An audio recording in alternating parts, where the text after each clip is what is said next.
देखो रिकॉर्डिंग का मैसेज क्या स्क्रीन शेयर है। Yes ma'am. Yes ma'am.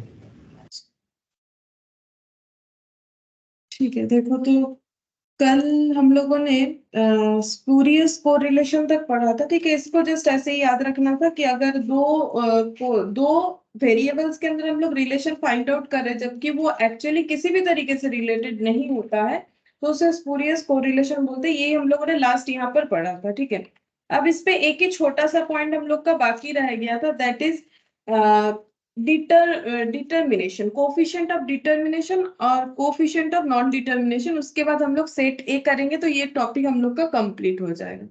ये देखो यहाँ पर लिखते हैं कोफिशिएंट ऑफ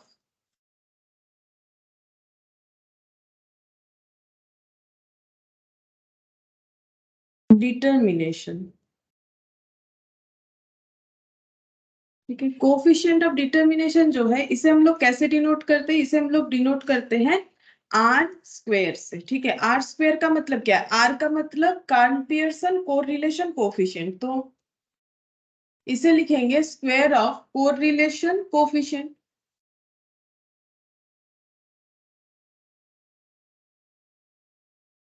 अच्छा, अब यहाँ पर इसका इंटरप्रिटेशन कैसे होगा, देखो इस पे लिखना है हमें इट एक्सप्लेन, ये हम समझाने के लिए लिख रहे हैं। ठीक है, ये पूरा याद नहीं रखना है, ये जो आर स्क्वायर कैसे होता है वही हम समझा रहे हैं। देखो it explains the percentage of variation in dependent variable due to variation in independent variable.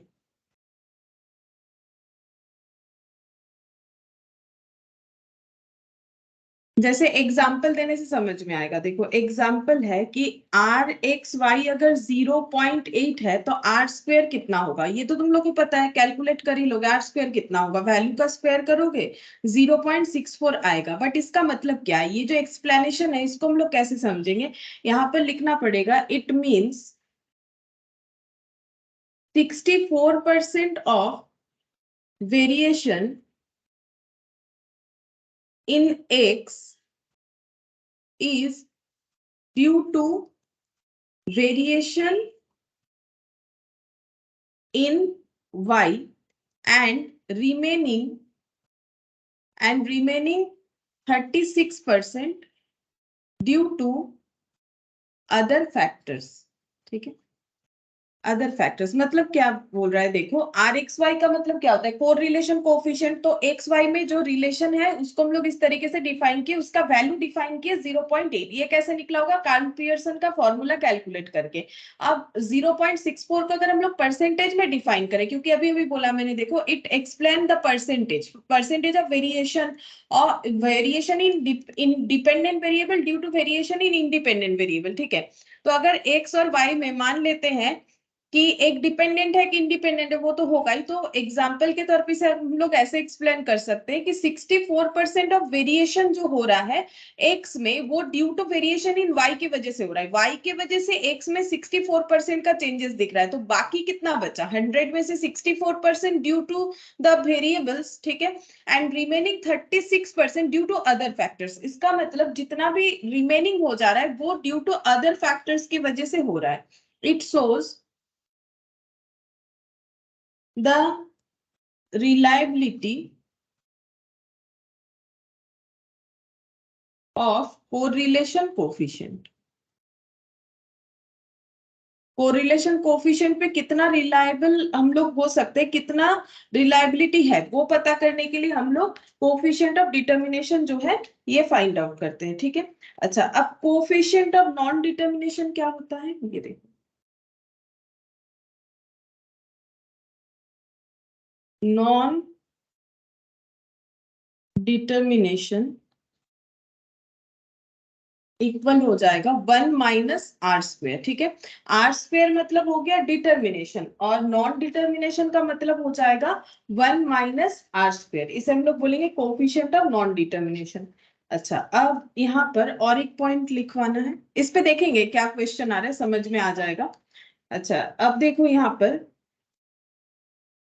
ये पॉइंट तो मैंने कल लिखवाया भी था तुम लोगों को कि अगर कोई लीनियर रिलेशनशिप एग्जिस्ट नहीं करता है दो वेरिएबल्स के बीच में, तो हम लोग बोलेंगे कि आर एक्स वाई जीरो है, ठीक है। लेकिन सबसे पहले अगर हमें ये कंक्लूजन देना ही है कि दोनों में कोई रिलेशन नहीं है, दोनों खुद में इंडिपेंडेंट है, तो पहले हमें क्या करना पड़ेगा, ये कंक्लूजन देने के पहले हमें स्कैटर डायग्राम बना लेना चाहिए, जिससे हम लोग ये फाइंड आउट कर सकते हैं कि कहीं ये रिलेशनशिप जो है ये लीनियर नहीं है, बट ये जो है नॉन लीनियर रिलेशनशिप है, ये भी हो सकता है। नॉन लीनियर को हम लोग सिर्फ स्कैटर डायग्राम से फाइंड आउट कर सकते हैं। ये देखो, जब मैंने 4 मेथड्स लिखवाए थे, वहां पर स्कैटर डायग्राम में मैंने लिखा था कि नॉन लीनियर के लिए ये एग्जिस्ट करता है, ठीक है।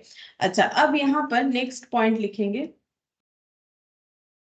टू डिराइव, ये पॉइंट 1 दे के लिख लो, टू डिराइव। मैम इसके पहले वाला पेज एक बार दिखाइए।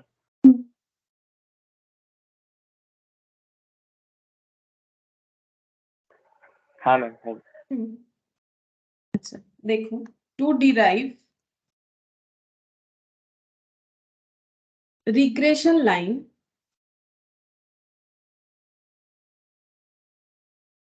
Of y on x।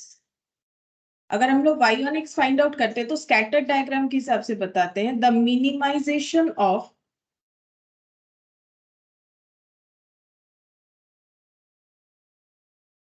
Vertical distance in the scatter diagram is to be done, ठीक है। ये एक बार लिखो, ये पॉइंट जो भी लिखवा रहे एक बार लिखो। अभी हम लोग जो थियोरिटिकल सेट ए का क्वेश्चन आएगा वहां से ही पता चल जाएगा कि ये सब का यूज हम लोग कैसे कर सकते हैं। ये लिखा हुआ है मैट में, लेकिन अलग अलग जगह पे है ना, तो एक जगह पे रहेगा तो तुम लोग को समझने में आसानी हो जाएगी। जब हम लोग regression line x on y बनाएंगे, ठीक है, देखो हम लोग तो दो ही लाइन बना सकते हैं, अपने से क्रिएट कर सकते हैं, या तो y ऑन x या तो x ऑन y। जब हम लोग y ऑन x बनाते हैं तो हम लोग वर्टिकल डिस्टेंस को मिनिमाइज करने का कोशिश करते हैं स्कैटर डायग्राम में। किससे मिनिमाइज करना है, मैंने क्या बोला था कि स्कैटर डायग्राम, ये जो मतलब जब हम लोग का रिग्रेशन लाइन हम लोग खुद से बनाते हैं तो हमारे पास क्या होता है, स्पेसिफिकली कोई स्ट्रेट लाइन बनाने का पॉइंट नहीं होता है, तो इसमें से हम लोग क्या करते हैं, रेडीमेड लाइन बनाते हैं। तो हम लोग क्या करते हैं, यहाँ पर एजम्पशन बेसिस पे एक स्ट्रेट लाइन बनाते हैं और इस तरीके से बनाने का कोशिश करते हैं ताकि पॉइंट से डिस्टेंस जितना कम हो उतना अच्छा। और ये जो डिस्टेंस होता है उसे हम लोग रेसिड्यू या फिर एरर बोलते हैं। मैंने बोला था ये लैंग्वेज भी हमें एमसीक्यू में काम आएगा, तो वही बोल रहा है कि अगर हमें y ऑन x बनाना है तो वर्टिकल डिस्टेंस को कम रखना है, और अगर हमें x ऑन y बनाना है तो हमें हॉरिजॉन्टल डिस्टेंस को कम रखने का कोशिश करना चाहिए। तो यहाँ पर लिखेंगे the minimisation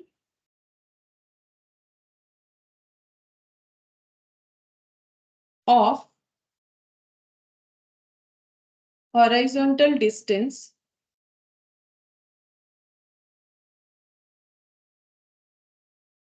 in the scatter diagram is to be done। अच्छा, बस, और मुझे नहीं लगता है और हमें कुछ भी नोट डाउन करने का जरूरत है। एक सेकंड, ये दिखा रहे थे तुम लोग को, ये तुम लोग नोट डाउन करो, और हमें कुछ नहीं चाहिए। अब मुझे देखना है कि हम लोग का कोफिशिएंट ऑफ, ये जो कोफिशिएंट ऑफ डिटर्मिनेंट और नॉन डिटर्मिनेंट से रिलेटेड क्या क्वेश्चन है वो देखना है। देखो ये वाला।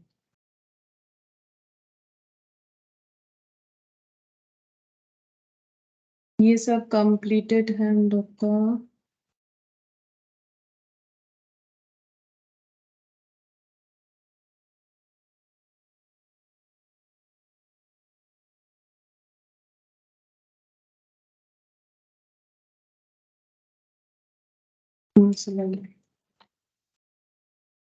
Properties of regression line, correlation and regression line, ये रहा कोफिशिएंट ऑफ नॉन डिटर्मिनेशन और कोफिशिएंट ऑफ डिटर्मिनेशन। ठीक है, बस हमें इतना ही काफी है। अब हम लोग जो है यहाँ पर एक क्वेश्चन था सेट बी में, एक ही क्वेश्चन बचा हुआ था, वो हम लोग करेंगे। देखो सेट बी का, फिर उसके बाद सेट ए में आते हैं। सेट बी में देखो ये 5th नंबर क्वेश्चन हम लोगों ने नहीं किया था। देखो कैसा क्वेश्चन आएगा, क्वेश्चन एकदम डायरेक्ट क्वेश्चन आता है ये सबसे, ठीक है। जो भी मैंने पॉइंट नोट डाउन किया वो सबसे डायरेक्ट क्वेश्चन आएगा। पहला क्वेश्चन यहाँ पर देखो क्या बोल रहा है, R 0.6 then the coefficient of non determination, बताओ कितना होगा, अभी अभी सिखाया, देख के बोलो, कॉपी से देख के ही बोलो।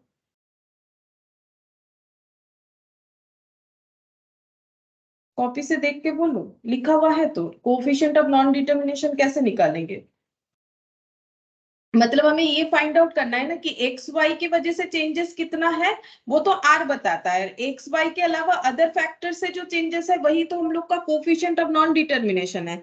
तो आर का इफेक्ट हटाने से पता चलेगा, तो बोलो कितना होगा, अभी लिखवाया है देखो। 0.64 होगा।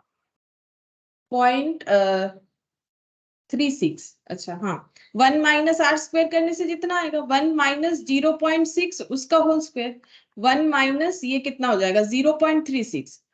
नहीं फिर ये कैसे होगा, नॉन नॉन मैम डिटर्मिनेशन। 0.64 होगा। हाँ 0.64 होगा, नॉन डिटर्मिनेशन बोला है तो 0.64 होगा, हो गया।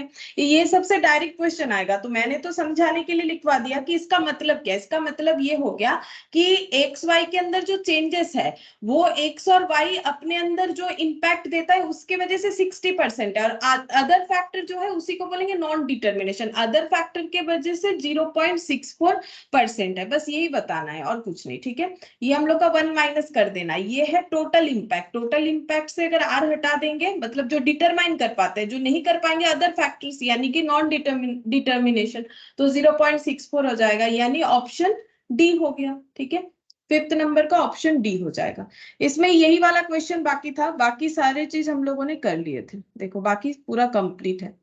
अच्छा, अब हम लोग यहाँ पर सेट ए में आते हैं। देखो देखो पहला क्वेश्चन क्या दिया, तुम लोग बताने का कोशिश करो, एमसीक्यू रेडी हो जाएगा, ठीक है। जैसे बोल रहा है bivariate data are the data collected for, तो मैंने तुम लोग को बताया था बाईवेरिएट डेटा क्या होता है, एक बार फिर से बता देते हैं। बाईवेरिएट डेटा मतलब जब हम लोग साइमल्टेनियसली एक ही साथ दो वेरिएबल्स को लेके जो है कुछ भी फाइंड आउट करेंगे, ठीक है, उसका वैल्यू वगैरह, तो हमें analysis at a time 2 variables के ऊपर करना होता है, तो उसे हम लोग बाईवेरिएट डेटा बोलते हैं। बोलो क्या आंसर होगा, 2 variables irrespective of time, more than 2 variables, 2 variables at the same point of time, 2 variables at different point of time। Bivariate data collection का मतलब क्या होता है, लिखवाया हुआ है, देखो जो भी मैंने लिखवाया ना उसी से तुम लोग को क्वेश्चन मिलेगा। बोलो क्या होगा आंसर,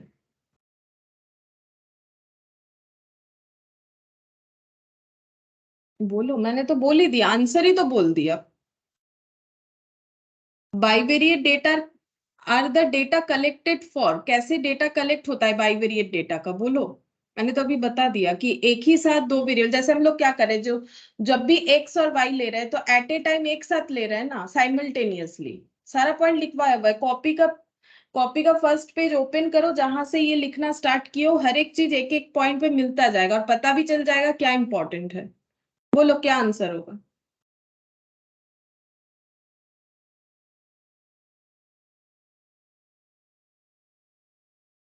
बोलो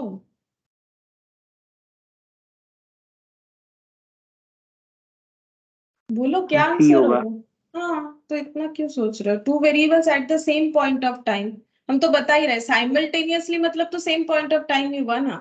लैंग्वेज इधर उधर हो सकता है, हमें तो कंसेप्ट से मतलब है। For a bivariate frequency table having p plus q classification the total number of cell, मतलब अगर क्लासिफिकेशन है p प्लस q तो सेल कितने सारे होंगे। सेल का मतलब देखो, जैसे यहाँ पर x है, ठीक है, यहाँ पर y है। अब इसका हम लोगों ने यहाँ पर जो है मतलब ऐसे लिखा हुआ है, ठीक है, ऐसे डेटा को हम लोगों ने पुट किया है। तो अगर total p plus Q classification है, मतलब 1 2 3 4 5 6 7 8, ठीक है, तो कितने सारे सेल होंगे, सेल, ठीक है, मतलब कितने सारे ऐसे सेल बने हुए होंगे, तो उसका आंसर क्या होगा। नहीं समझ में आया, देखो यहाँ पर फ्रीक्वेंसी टेबल बाईवेरिएट समझ में तो आना चाहिए। ये देखो हम लोगों ने ये जो फ्रीक्वेंसी बाईवेरिएट टेबल देखा था, मैंने तो एक एक पॉइंट यहाँ पर दिखाया है, ये देखो ये वाला टेबल, ठीक है। ये बाइवेरिएट क्या है, ये डेटा कलेक्शन है, एट ए टाइम दो डेटा को लेके काम हुआ है, स्टैटिस्टिक्स और मैथमेटिक्स। अच्छा अब यहाँ पर क्या बोला है, देखो ये फ्रीक्वेंसी टेबल बन गया। अब सेल मतलब ये जो एक एक सेल बना हुआ है, सेल में जो डेटा लिखा हुआ है, ठीक है, सेल में जो डेटा लिखा हुआ है, अगर P प्लस क्यू क्लासिफिकेशन है, P प्लस क्यू क्लासिफिकेशन है तो सेल कितने सारे होंगे ये पूछ रहा है। तो ये देखो 1 2 3 4 5 6 7 8 9 10, ठीक है, मतलब 5 प्लस 5, ठीक है, पी रिलेटेड डेटा, ये पी और क्यू मान लो एक्स वाई दिया हुआ है, तो 1 2 3 4 5 1 2 3 4 5 टोटल 10 क्लासिफिकेशंस है, मतलब 0 to 4 4 to, ये क्लासिफिकेशंस है ना, 0 to 4 4 to 8 8 to 12 12 to 16 16 to 20। अब इसमें जो डेटा लिखा हुआ है, जो सेल बना हुआ है, सेल मतलब ये देखो यहां से लेके यहां तक, टोटल कॉलम को छोड़ो, डेटा जो पुट हुआ है, टोटल कॉलम तो डेटा से बना हुआ है, तो कितने सारे सेल, टेबल याद है कि टेबल कैसे बनता है, एकदम जो स्टैटिस्टिक्स का बेसिक में हम लोगों ने वो देखा था, टेबल कैसे बनता है, तो टेबल के अकॉर्डिंग ही तो एक एक ये सेल होता है ना, रो कॉलम का जो मतलब कॉम्बिनेशन होता है, वहां पर एक एक सेल बनता है, तो 1 2 3 4 5 6 7 8 9 10 11 12 13 14 15 16 17 18 19 20 21 22 23 24 25 25 सेल होगा, ठीक है। तो कैसे हुआ, 5 इंटू 5 मतलब P इंटू क्यू करने से, ठीक है। ये बेसिकली क्वेश्चन यहाँ दिया है, लेकिन है तो टेबल से रिलेटेड, मतलब बेसिक ऑफ स्टैटिस्टिक्स का क्वेश्चन की तरह है कि अगर हम लोग के पास क्लासिफिकेशन इतने सारे हैं, तो जो सेल बनाए हैं हम लोगों ने डेटा पुट करने के लिए, वो कितना सारा हो सकता है, तो P इंटू क्यू, इतने सारे सेल जो है वो हो सकते हैं, तो इसका आंसर हम लोग का P इंटू क्यू हो जाएगा, ठीक है।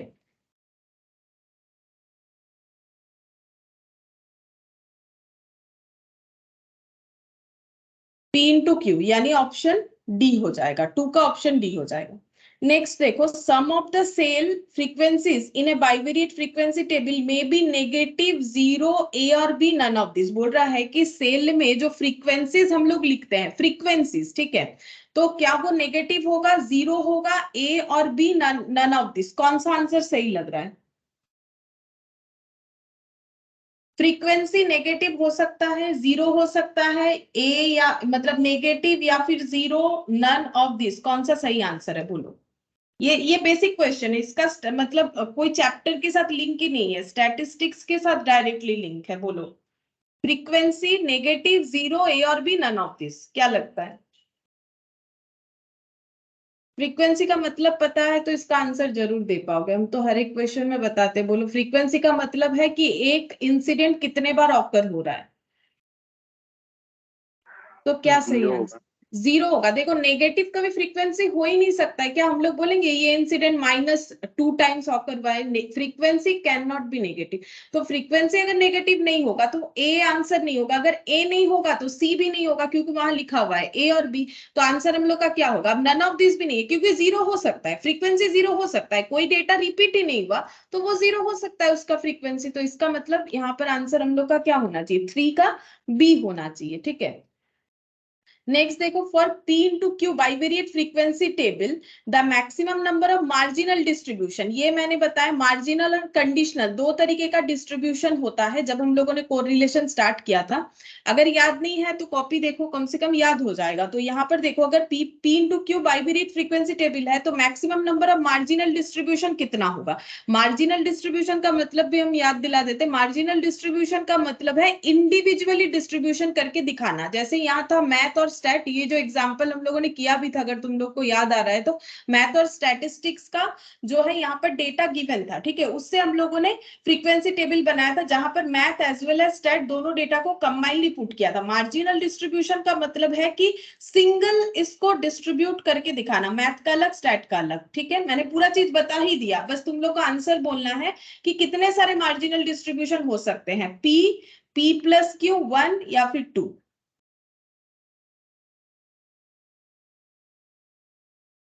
बोलो। तुम लोग कॉपी में नहीं लिखे हो, मुझे तो जितना लग रहा है, क्योंकि कॉपी में अगर लिखे हो तो मिल जाएगा, ये हम सभी क्लास में बार बार हर बार बोलते हैं, लेकिन क्या है ना कि तुम लोग सोचते हो कि लिख के क्या होगा, लिख के क्या होगा, अगर कोई लिखा है तो उसी को पता होता है, लेकिन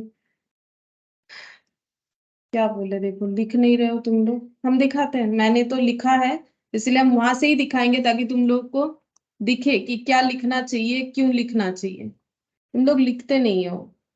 अगर लिखना मैंडेटरी नहीं होता ना, सबसे बड़ा बात है कि हम लिखवाते ही नहीं, हम तो मैट से ही पॉइंट आउट करवा देते हैं। मेरा भी तो काम कम हो जाएगा। देखो अगर हम मैट से पॉइंट आउट करवाएंगे तो जल्दी जल्दी होगा काम। क्यों लिखवाते हैं ना, ताकि तुम लोग भी याद रख पाओ। नहीं लिखने से याद नहीं होता है। देखो यहाँ पर लिखा हुआ है। मेरे साथ साथ जब क्लास कर रहे हो तो उतना ही तो टाइम लगेगा, कोई एक्सेस टाइम तो लग नहीं रहा है। हम जब लिख रहे हैं तुम लोग भी तभी अगर लिख लोगे तो अलग से थोड़ी ना टाइम लगता है। उसमें बैठ के सुनने से अच्छा इन्वॉल्वमेंट भी बढ़ता है अगर लिखोगे तो।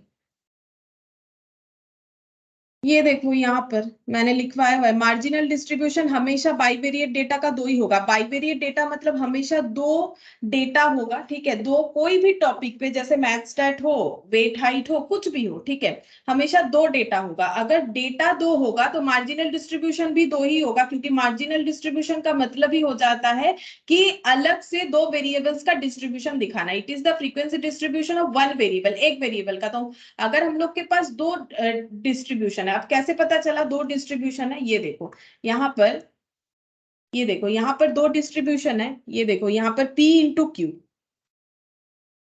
ठीक है। तो इसका मतलब ये बाइवेरिएट यानी कि दो है। बाइवेरिएट मतलब ही तो दो है। अगर दो डिस्ट्रीब्यूशन को इंडिविजुअली दिखाना चाहते हैं तो वो मार्जिनल डिस्ट्रीब्यूशन होता है। तो कितना सारा मार्जिनल डिस्ट्रीब्यूशन होगा, एक P का होगा, एक Q का होगा, यानी आंसर 2 होना चाहिए। ये मैंने बोला भी था लिखवाने टाइम इंपॉर्टेंट है, MCQ आएगा। और हम पूरा थोड़ी ना लिखवाते हैं, हम वही लिखवाते हैं जो हम लोग के क्वेश्चन के लिए इंपॉर्टेंट है, आएगा। और तुम लोग MCQ में देखोगे इसमें लगभग 42 MCQ है। एक भी पॉइंट ऐसा नहीं है जिसके लिए हमें मैट में ढूंढना पड़ेगा। इसीलिए नोट्स इंपॉर्टेंट है, ठीक है। तो इसीलिए हम लिखवाते हैं, चाहे तो नोट्स भी दे सकते हैं, लेकिन तुम लोग लिख नहीं रहे हो तो हम क्या कर सकते हो बोलो। बोल तो रहे तुम लोग लिख नहीं रहे हो। अब और क्या, चैप्टर ही मैम खत्म, ये अब लिखा हुआ था, मिला नहीं। देखो तो गो थ्रू करोगे तब ना मिलेगा। अब मिला है। हाँ मैम मिल गया। तब एक बार भी पलट के नहीं देख रहे हो तो कैसे मिलेगा। अब कहाँ लिखा हुआ है एक बार देखना तो पड़ेगा ना, तभी याद आएगा। अच्छा ठीक है, चलो अभी कॉपी सामने रखो, लिखा हुआ है तो पहले नहीं देख के बताने का कोशिश करो, फिर भी नहीं होता है तो फिर देख के बताना है।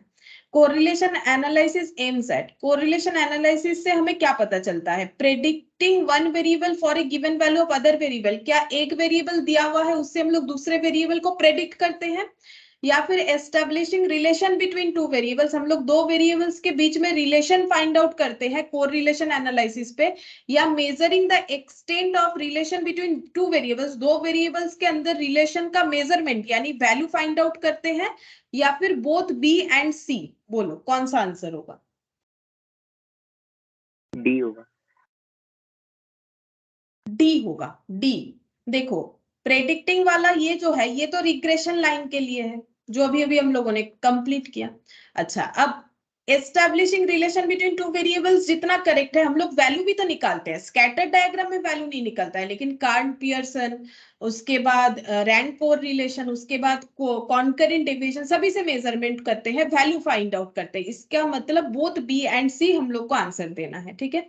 बी एंड सी दोनों होगा इसीलिए।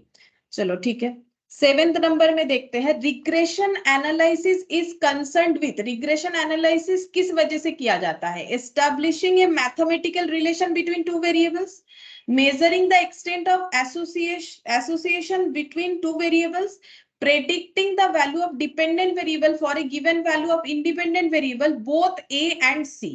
कौन सा सही लग रहा है।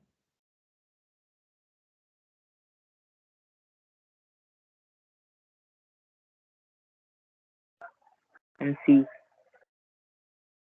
सी तो करेक्ट है, predicting the value of dependent variable for a given value of independent variable, लेकिन ये भी तो सही है, एस्टैब्लिशिंग ए मैथमेटिकल रिलेशन नहीं, ये तो बोला है एस्टैब्लिशिंग ए mathematical relation between two variables, नहीं ये तो नहीं होगा, मैथमेटिकल रिलेशन को तो एस्टैब्लिश नहीं करेगा। Predicting the value of independent variable ये ठीक है, measuring the extent association between two variable ये तुम लोग का कोर रिलेशन का हो जाएगा, तो फिर सी, हाँ सी होना चाहिए, इसका आंसर सी होगा। लेकिन मैट में कुछ अलग दिया है ऑप्शन, इसमें कुछ करेक्शन है क्या, कोरिलेशन तो वो होगा नहीं। एक सेकेंड,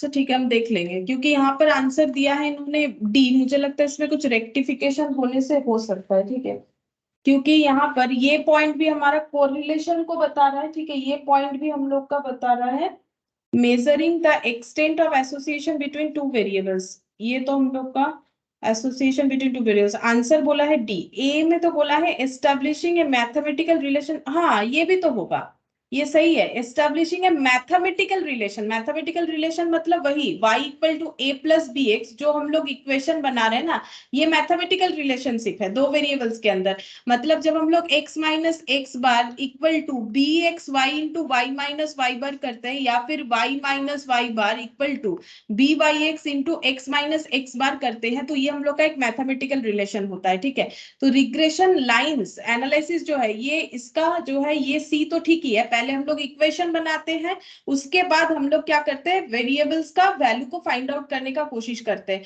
ये हम लोग का बोथ ए एंड सी होगा। हम एक बार दिखा देते हैं, ये देखो रिग्रेशन एनालिसिस जहां पर स्टार्ट हुआ है, देखो एक बार कंफर्मेशन के लिए हम दिखा देते हैं क्यों ये वाला हुआ, ये देखो यहाँ डेफिनेशन होगा शायद, देखो पर डेफिनेशन होगा, दिखाते हैं, ये तो कोर रिलेशन है, रिग्रेशन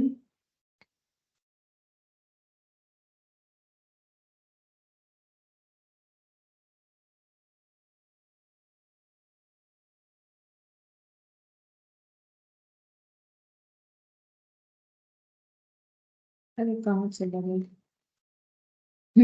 ये देखो in regression analysis we are concerned with the estimation of one variable for a given set of value of another variable on the basis of an average mathematical relationship between two variables, average mathematical relationship बनता है, और वही relationship जो है वो जो हम लोग इक्वेशन बनाते हैं उसका बात हो रहा है, ठीक है। इसीलिए ये देखो यहाँ पर लिखा हुआ है mathematical relationship between two variables, तो मैथमेटिकल रिलेशनशिप बनाते हैं ना हम लोग दो वेरिएबल्स के अंदर, और उसके अकॉर्डिंग इक्वेशन बनाते हैं, देखो y equal to A plus B X जैसा इन जनरल फॉर्म इक्वेशन का होता है, वैसे ही तो हम लोग y माइनस वाई बार बनाते हैं, बी वाई एक्स बनाते हैं, ठीक है, ये वाला b के जगह बी वाई एक्स और x माइनस एक्स बार, ये जैसे x मल्टीप्लाई है ये वाला मल्टीप्लाई हो जाएगा, अगर कोई कांस्टेंट निकल के आएगा तो वो, तो y equal to A plus B X, ये जो मैथमेटिकल रिलेशनशिप है उसी के तरह हम लोग दो इक्वेशन बनाते हैं, x ऑन y और y ऑन x, ठीक है। तो इसीलिए हम लोग का आंसर जो है 7 का डी होना चाहिए, ठीक है, पहला वाला ऑप्शन ए जो है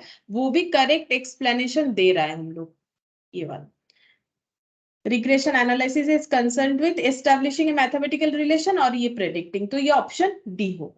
अच्छा अब नेक्स्ट देखो what is the spurious correlation, कल ही हम लोगों ने पढ़ा स्पूरियस कोरिलेशन का मतलब है जहां पर कोई मतलब एक्चुअली कोई रिलेशनशिप नहीं है, तीसरे किसी वेरिएबल के लिए रिलेशन हो रहा है, लेकिन हम लोगों ने उन दोनों वेरिएबल्स पे रिलेशन बना दिया है, बोल रहा है it is a bad relation between two variables, it is very low relation between two variables, it is the correlation between two variables having no casual relation, it is a negative correlation, बोलो कौन सा सही है, देख के ही बताओ कौन सा सही है,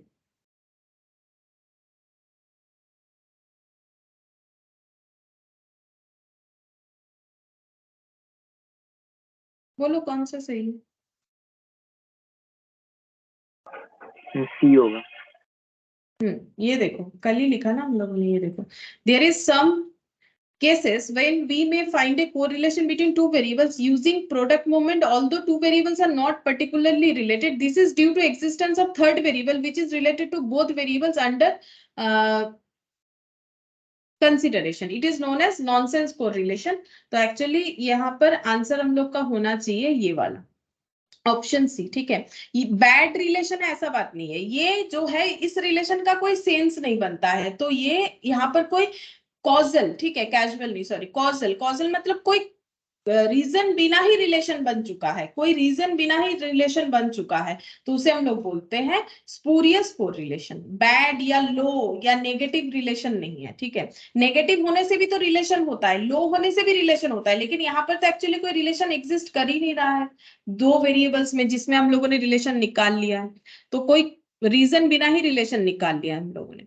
scattered diagram is considered for measuring, scattered diagram से हम लोग क्या मेजर कर सकते हैं, linear relationship, curvilinear relationship, neither A nor B, both A and B. देखो ये एकदम स्टार्टिंग में लिखवाया हुआ है, जहां पर मैंने 4 पॉइंट लिखवाया था वहां पर देखो लिखा हुआ होगा, वहां से देख के बोल सकते हो, बता दे रहे कहां पर लिखा हुआ है।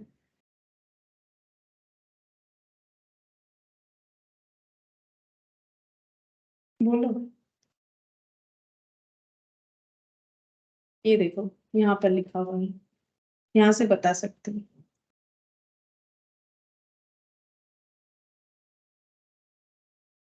देखो स्कैटर डायग्राम जो है वो हमें लीनियर रिलेशनशिप तो हर एक जो है यहाँ पर कैलकुलेशन है वो हमें बताता है। हम लोग तो लीनियर रिलेशनशिप ही पढ़े, चाहे वो कार्ल पियर्सन हो, ठीक है, चाहे वो हम लोग का स्पेयरमैन हो, चाहे वो कोफिशिएंट ऑफ कॉन्करेंट डेविएशन हो या स्कैटर डायग्राम हो, ठीक है। लेकिन कर्वीलिनियर रिलेशनशिप जो है वो हमें सिर्फ और सिर्फ स्कैटर डायग्राम बता सकता है, बाकी नहीं बता सकता है। देखो यहाँ पर मैंने शायद बोला है या लिखवाया मुझे याद नहीं है, लेकिन ये हमें जो है कर्विलिनियर रिलेशनशिप के लिए स्कैटर डायग्राम हेल्पफुल है, बाकी कोई भी हेल्पफुल नहीं होता है। मैंने बोला तो था, कहाँ लिखवाया है वो तो अभी यहाँ मुझे भी नहीं दिख रहा है, लेकिन शायद लिखवाया हुआ है मुझे जितना याद आ रहा है, ठीक है। और अभी आज भी हम लोगों ने स्टार्टिंग में ये वाला पॉइंट बोला मैंने कि जो किसी भी रिलेशनशिप में रिलेशनशिप एग्जिस्ट कर रहा है कि नहीं कर रहा है, आर एक्स वाई जीरो आने का मतलब है कि दोनों वेरिएबल डिपेंडेंट नहीं है, इंडिपेंडेंट है, दोनों में कोई रिलेशन नहीं है, ऐसा कंक्लूजन हम लोग नहीं ला सकते हैं, ठीक है। ऐसा कंक्लूजन लाने के लिए उसके पहले हमें क्या करना पड़ेगा, उसके पहले हमें स्कैटर डायग्राम बना के कंफर्म कर लेना पड़ेगा कहीं रिलेशनशिप लीनियर की जगह कोलिनियर तो नहीं है, इसीलिए शायद जीरो आ रहा है, तो उसमें हमें स्कैटर डायग्राम हेल्प करेगा। तो ये देखो यहाँ पर यही वाला पॉइंट बोला है, तुम लोग का आंसर होगा डी, ठीक है। ए और बी दोनों बात सही है। ये हमें लीनियर और कर्विलिनियर, सिर्फ और सिर्फ स्कैटर डायग्राम लीनियर कर्विलिनियर दोनों तरीके के रिलेशनशिप को फाइंड आउट करने के लिए हेल्प करता है। इसका आंसर ऑप्शन डी होगा। अच्छा फिर 10th नंबर देखो, if the plotted point in the scatter diagram line from upper left to lower right then the correlation is, ठीक है। तो बोल रहा है कि अगर अपर लेफ्ट से लेके लोअर राइट तक, लोअर साइड में राइट तक जा रहा है, तो उस कोरिलेशन को हम लोग क्या बोलेंगे, बोलो क्या बोलेंगे। इसका मतलब कैसे होगा, डायग्राम कैसे बनेगा।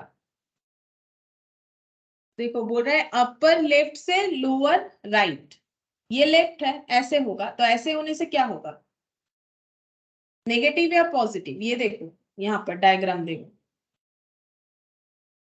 ये देखो ऐसा जाने से पॉजिटिव, ठीक है, और ऐसे आने से क्या हो गया, नेगेटिव। इस तरीके से आने से नेगेटिव, मतलब ऐसा जब आ रहा है डायग्राम, जब हम लोग का ऐसे आ रहा है तो नेगेटिव, डायग्राम जब हम लोग का ऐसे जाता है तो पॉजिटिव, ठीक है। अब बस लैंग्वेज तुम लोग को मैच करना है। बोला क्या है, बोल रहा है कि plotted point in scattered diagram line from upper left to lower right, तो कौन सा बोल रहा है, upper left to lower right, upper side में लेफ्ट से लेके, तो ये लेफ्ट है ये राइट है, अपर लेफ्ट से लेके लोअर राइट तक आ रहा है, तो इसको हम लोग क्या बोलेंगे, पॉजिटिव, नेगेटिव, जीरो, क्या बोलना है बोलो, क्या होगा फिर आंसर। ड्रॉ तो मैंने करके दिखाया, बोलो।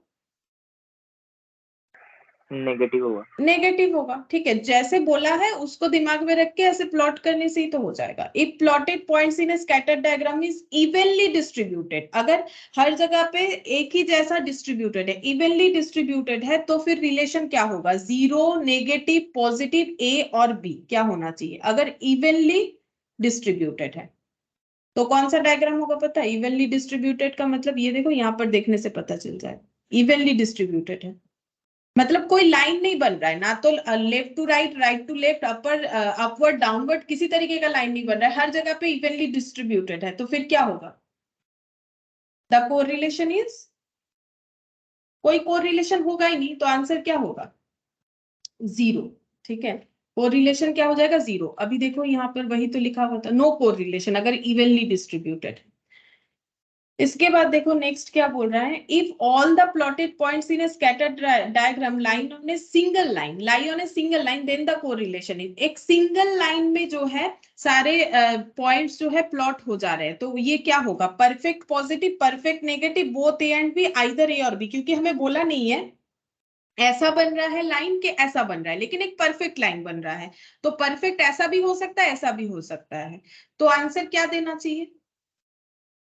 बोला तो नहीं है कि left to right, right to left, लेकिन दोनों में से तो कुछ भी हो सकता है, तो फिर कौन सा आंसर सही होगा।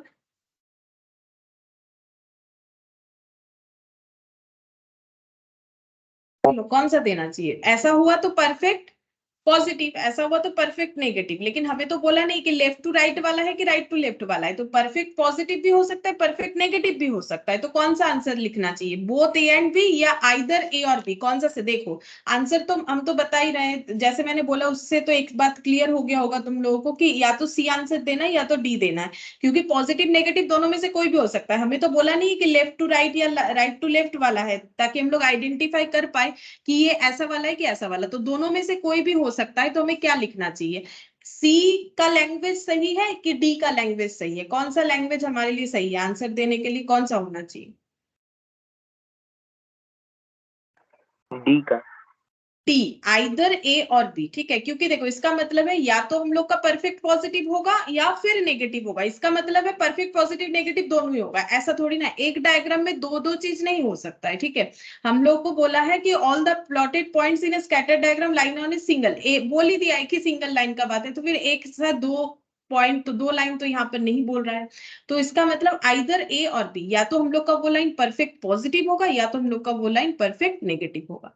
फिर 13 का, the correlation between shoe size and intelligence, zero positive negative none of this, बोल रहा है शू साइज, ठीक है, जूते का साइज और जो है इंटेलिजेंसी, इसमें हम लोग का कोई रिलेशन बन रहा है कि नहीं? अगर बन रहा है तो वो क्या हो सकता है? Zero positive negative none of this, बोलो क्या हो सकता है? जीरो।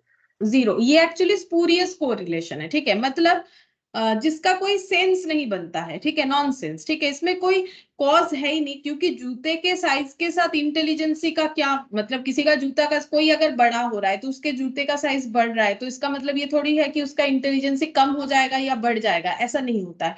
तो इन दोनों में एक्चुअली कोई रिलेशन एग्जिस्ट करता ही नहीं है, तो ये हम लोग का क्या हो जाएगा? जीरो हो जाएगा। ऐसे रिलेशनशिप को ही हम लोग नॉनसेंस या फिर स्पूरियस को रिलेशनशिप बोलते हैं।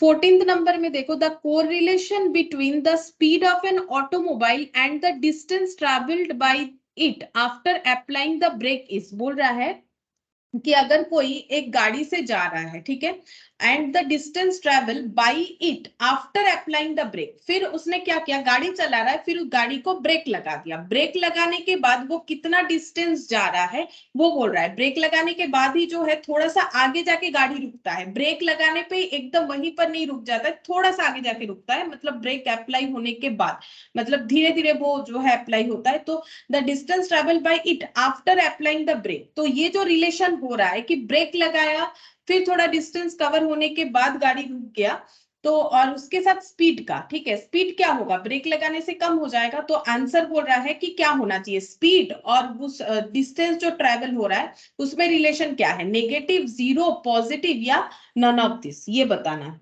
बोलो। स्पीड तो कम हो जाएगा ब्रेक लगाने से, तो रिलेशन क्या होगा? एक बढ़ रहा है एक कम हो रहा है, क्या होगा? Negative, zero, positive, none of this. Situation समझो, ये नॉर्मल हमें एक क्वेश्चन दिया है, बोल रहा है कि और गाड़ी स्पीड में था, जब गाड़ी ब्रेक लगाया तो क्या हो जाएगा? ब्रेक लगाने से क्या हो जाएगा?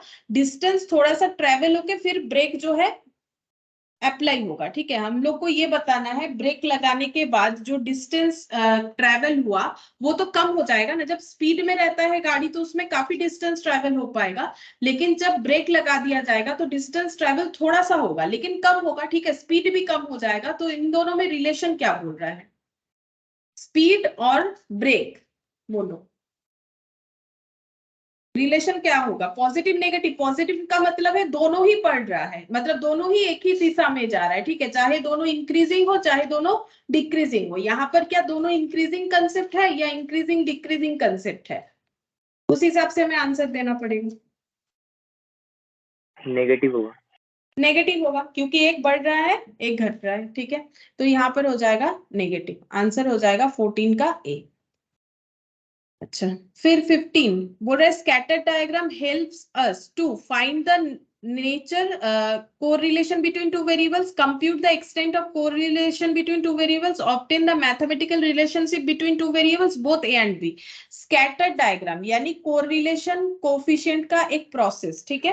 स्कैटर डायग्राम हमें किस चीज में हेल्प करता है? Find the nature correlation between two variables. देखो वहां सारे पॉइंट ऐसे लिखवाए हुए हैं। Compute the extent correlation between two variables, obtain the mathematical relation between two variables both A and C. Mathematical relation क्या होता है?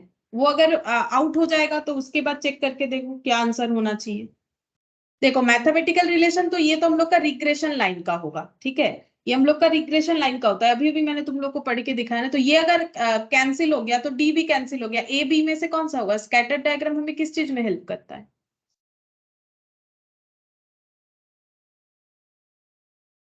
वैल्यू तो ये देता नहीं है। कंप्यूट द एक्सटेंट मतलब क्या हो गया? वैल्यू फाइंड आउट करना। स्कैटर डायग्राम तो हमें वैल्यू देता नहीं है, यही तो इसका ड्रॉबैक है। तो ये किस चीज में हेल्प करता है? हमें सिर्फ रिलेशन बताता है। जो डायग्राम ड्रॉ होता है वो देख के हम लोग बोल सकते हैं perfect positive, perfect negative, strongly negative, weekly positive, weekly negative. तो ये हम लोग का क्या हो जाएगा?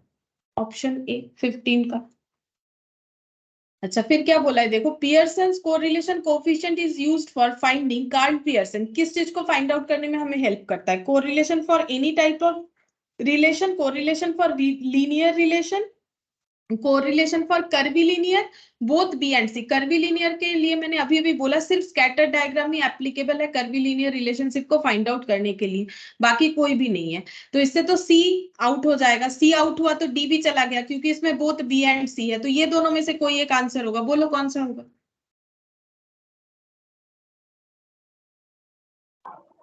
बी होगा। बी होगा, क्योंकि अगर हम लोग का कर्वीलिनियर रिलेशनशिप फाइंड आउट नहीं करता है तो एनी टाइप ऑफ तो होगा नहीं। तो इसका मतलब सिर्फ लीनियर रिलेशन के लिए जो है कार्ल पियर्सन हेल्प करता है, ठीक है। अच्छा अब ये हम लोग का 16 का इसका मतलब बी हो गया। 17 नंबर में देखो, प्रोडक्ट मोमेंट कोरिलेशन कोफिशिएंट, मतलब वही कार्ल पियर्सन, उसी का पूरा नाम है Karl Pearson product moment correlation coefficient is considered for finding the nature of correlation, finding the amount of correlation both a and b, either a and b। Nature मतलब positive negative बताएगा, amount का मतलब value बताएगा, या दोनों ही बताएगा, या कोई भी एक बताएगा। बोलो कौन सा आंसर होगा 17 का?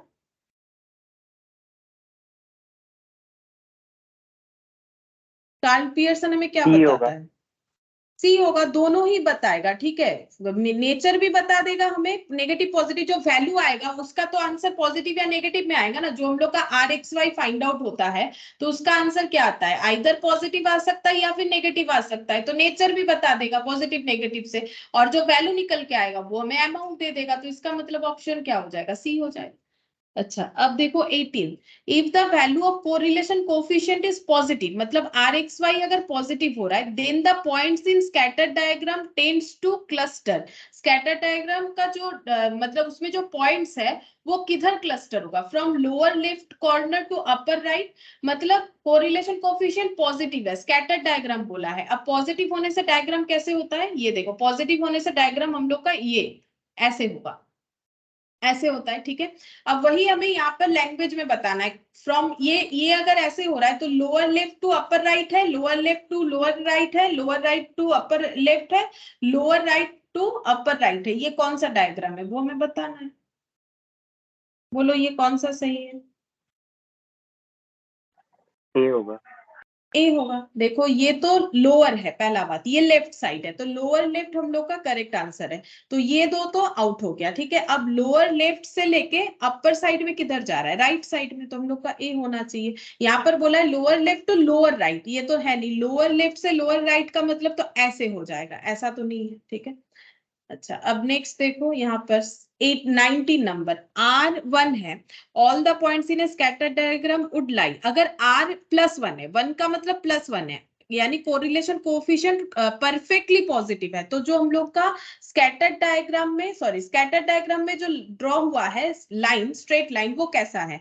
On a straight line directed from lower left to upper right, on a straight line directed from upper left to lower right, on a straight line both A and B. अगर +1 है, are का value +1 है, तो उसका मतलब क्या होता है? Perfect positive. और अगर परफेक्ट पॉजिटिव है तो लाइन किधर से किधर बनेगा वही हमें बताना है। परफेक्ट पॉजिटिव का मतलब अभी अभी तो देखा हम लोगों ने ऐसा, तो कहां से कहां होगा? स्ट्रेट लाइन कहां से कहां हो रहा है? इधर से इधर। तो ये कौन सा साइड है और ये कहां जा रहा है वही बताना है।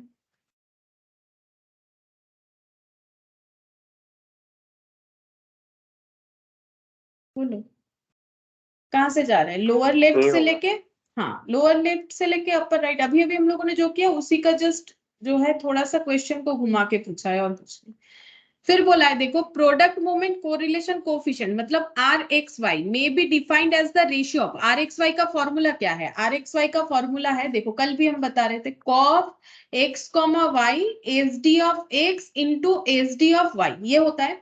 हम लोग को यहाँ पर बोल रहा है कि रेशियो, ये तो रेशियो ही है ना, एक्स बाई वाई फॉर्मेट, ठीक है, कोई भी समथिंग डिवाइडेड बाई समथिंग मतलब न्यूमरेटर डिनोमिनेटर फॉर्मेट में है, तो ये हम लोग का रेशियो हो गया, ठीक है। अब रेशियो किस चीज का है, बोल रहा है the product of standard deviation of the two variables to the covariance between them, the covariance between the variables to the product of the variance of them, the covariance between them between the variables to product for their standard of their standard deviation either B or C। कौन सा language सही है, इस बात को language में दिया हुआ है, तो तुम लोग पढ़ के देखो कौन सा सही लैंग्वेज है।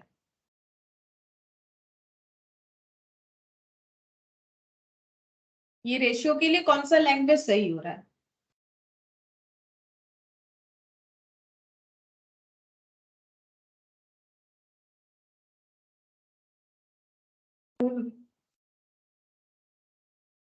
इसका मतलब क्या है हम बताते, product of standard division of two variables मतलब standard division of X standard division of Y, to to मतलब डिवाइड, कोवेरिएंस बिटवीन देम, तो ये तो होगा नहीं, ये तो उल्टा बोल रहा है ना, ये तो नहीं होगा, इस तरीके से पढ़ के समझो, तो ऑप्शन ए तो नहीं होगा, बाकी तीनों में से चेक करके मुझे बताओ कौन सा होगा। ए नहीं होगा, ये कंफर्म हो गया, अब बी सी या फिर डी, बोलो कौन सा होगा।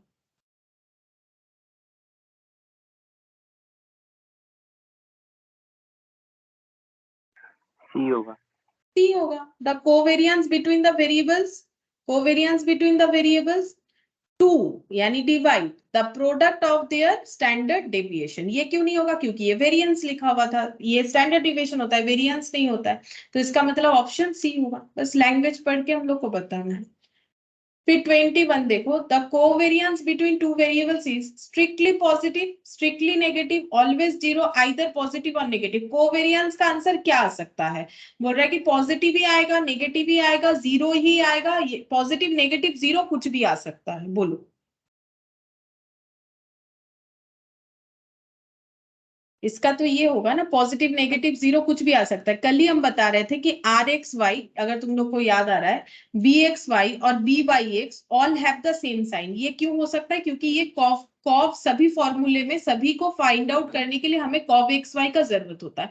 अब कॉफ एक्स वाई यानी कि कॉफ, ये जो कॉफ का आंसर है वो हम लोग का पॉजिटिव भी आ सकता है नेगेटिव भी आ सकता है, अगर नेगेटिव आया तो ये सभी हम लोग का नेगेटिव आंसर आएगा, पॉजिटिव हुआ तो सभी पॉजिटिव होगा, क्यों होगा वो भी मैंने बताया, क्योंकि फॉर्मूला ही इस तरीके से बना हुआ है, बाकी इसमें जो भी फॉर्मूला यूज हो रहा है like standard division of X standard division of Y, ये डेविएशन है तो ये नेगेटिव होता नहीं, वैसे भी ये रूट से आंसर आता है तो ये सब पॉजिटिव ही आता है, तो ऊपर भी अगर पॉजिटिव हुआ तो आंसर पॉजिटिव आएगा अदरवाइज नेगेटिव आएगा। अब कोवेरिएंस का आंसर क्या क्या आ सकता है, पॉजिटिव भी आ सकता है नेगेटिव भी आ सकता है, और हम लोगों ने एक क्वेश्चन किया था अगर तुम लोग को याद है तो, वहां पर हम लोग का cov X Y negative zero आ गया था, इस वजह से हम लोग का आंसर भी जीरो आ रहा था, हम दिखाते हैं देखो, तुम लोग को क्वेश्चन याद आ जाएगा, हम दिखाते हैं देखो कैसे जीरो हो सकता है, ये तो फॉर्मूला लिखा हुआ है, ये देखो यहाँ पर हम लोगों ने क्वेश्चन किया जहां पर देखो ये कॉफ का आंसर क्या आया, ये कॉफ का आंसर हम लोगों ने निकाला, यहाँ पर कॉफ का आंसर आया टू यानी कि पॉजिटिव आया, ठीक है, कॉफ का आंसर पॉजिटिव आया। अच्छा और एक क्वेश्चन और इसके बाद क्वेश्चन देखते कॉफ का आंसर, ये देखो अभी यहाँ पर ये देखो कॉफ कॉफ निकाला, कॉफ का आंसर नेगेटिव आया, तो पॉजिटिव भी आंसर आ सकता है नेगेटिव भी आ सकता है, हम लोगों ने तो कैलकुलेट किया हुआ है, जीरो भी हो सकता है, ठीक है, जीरो भी हो सकता है, वो जीरो हम लोगों ने कहीं तो देखा था, वो शायद मैट में कोई क्वेश्चन में मैंने सेट वहीं बी पर का बताया। क्वेश्चन नंबर 15 है वो। अच्छा सेट बी का क्वेश्चन था, हाँ ये देखो यहाँ पर ये देखो जीरो आया, तो आ सकता है ना जीरो भी, ये तो कैलकुलेशन के ऊपर डिपेंड करता है, तो ये देखो हम लोग का प्रैक्टिकल अगर हम लोगों ने कर रखा है इसीलिए ये बड़ा बड़ा क्वेश्चन करने से हमें समझ में आ जाएगा, ये देखो हाँ, तो यहाँ पर हम लोग का आंसर फिर क्या होना चाहिए, पॉजिटिव भी होगा नेगेटिव भी होगा, पॉजिटिव नेगेटिव के बारे में तो कल ही हम लोग डिस्कस कर रहे थे, और जीरो का ये देखो जीरो भी आ सकता है, क्यों नहीं आएगा, वो तो डिपेंड करता है एक्स वाई, अगर एक्स वाई मल्टीप्लाई करके ऐड करने से जीरो आ रहा है तो फिर कॉप पूरा ही जीरो हो जाएगा, अगर हम लोग का समेशन एक समेशन वाई में से कोई कोई एक जीरो आ जा रहा है। जीरो आने के लिए क्या होना चाहिए, अगर सिर्फ इधर का पोर्शन जीरो आया तो ये बच जाएगा, फिर जीरो नहीं होगा। ये और ये दोनों में से कोई एक, दोनों अगर नहीं भी होता, ये दोनों में से कोई एक अगर जीरो आ जाएगा तो कॉफ का आंसर हम लोग का जीरो होगा। मतलब जीरो हो सकता है, पॉजिटिव नेगेटिव जीरो, यानी ऑप्शन डी होगा। ठीक है, अच्छा अब देखो, the coefficient of correlation between two variables, coefficient of correlation between two variables यानी आर का बात हो रहा है, कैन हैव एनी यूनिट, इसका कोई भी यूनिट हो सकता है, is expressed as the product of units of the two variables, इसे हम लोग एक्सप्रेस कर सकते हैं product of unit of two variables, दो वेरिएबल्स का प्रोडक्ट के हिसाब से, is a unit free measurement, none of this, क्या होगा, आर हम लोग का यूनिट फ्री मेजरमेंट है, या फिर इनमें से कुछ भी नहीं है, या फिर एक यूनिट है, या फिर product of unit of two variables, दो वेरिएबल्स में जो यूनिट होगा, जैसे मान लो x किलो y किलो, ठीक है, अब ये दोनों का प्रोडक्ट करने से जो यूनिट आएगा उसके अकॉर्डिंग हम लोग इसको जो है एक्सप्रेस कर सकते हैं, या फिर ये यूनिट फ्री होगा। बोलो इसका फॉर्मेशन क्या है, रेशियो फॉर्मेशन में है, तो बोलो क्या होगा आंसर, फिर मैंने थोड़ा सा हिंट्स दिया अभी। सी होगा। सी होगा, क्योंकि यूनिट आएगा ही नहीं, जब हम लोग किसी डेटा को ऐसे डिवाइड फॉर्मेट में लिखेंगे तो इसका जो यूनिट है और इसका जो यूनिट है दोनों कैंसिल आउट हो जाएगा, और सेम यूनिट के बिना रेशियो बनाया ही नहीं जा सकता है, तो ये सेम यूनिट ही होगा। ठीक है, तो इसीलिए हम लोग का आंसर क्या हो जाएगा, सी, यूनिट फ्री मेजरमेंट है। और ये शायद लिखा हुआ भी है, एक बार देख सकते हो, मुझे लगता है लिखा हुआ है। फिर 23, what are the limits of the correlation coefficient, correlation coefficient का लिमिट क्या है, बोल रहे कोई भी लिमिट नहीं है, -1 से लेके 1 तक है, एक्सक्लूडिंग द लिमिट्स 0 एंड 1 है, इंक्लूडिंग द लिमिट्स -1 एंड 1 है, इंक्लूडिंग द लिमिट्स, क्या होगा। आर का वैल्यू मैंने बोला था, देखो -1 से 1 के अंदर लाई करेगा, इंक्लूडिंग 1 एंड -1, देखो यहाँ पर कहाँ लिखा हुआ है बताते हैं, हम लोगों ने एक ड्रॉ किया था ना, ये देखो, यहाँ नहीं होगा, यहाँ होना चाहिए, ये देखो यहाँ यहाँ हम लोगों ने लिमिट डिस्कस किया था Rx5 का, तो बताओ क्या होगा answer. No limit, -1 and 1, excluding the limits मतलब excluding 1 -1, 0 and 1, including the limits मतलब 0 से 1 के बीच में और 0 1 को इंक्लूड करते हुए, -1 एंड 1 इंक्लूडिंग द लिमिट्स, कौन सा होगा।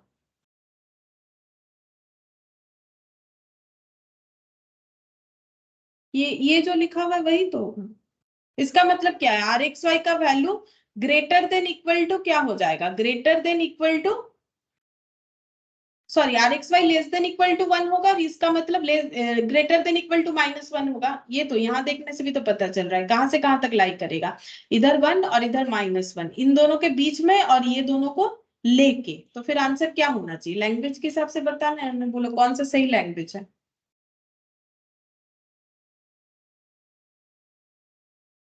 बोलो कौन सा सही लैंग्वेज लिखा हुआ। देखो नो लिमिट तो होगा नहीं, हट जाएगा, 0 एंड 1 इंक्लूडिंग द लिमिट्स नहीं है, 0 1 का तो कोई कंसेप्ट नहीं, ये दोनों में से बोलो कौन सा सही लिखा हुआ है। डी होगा।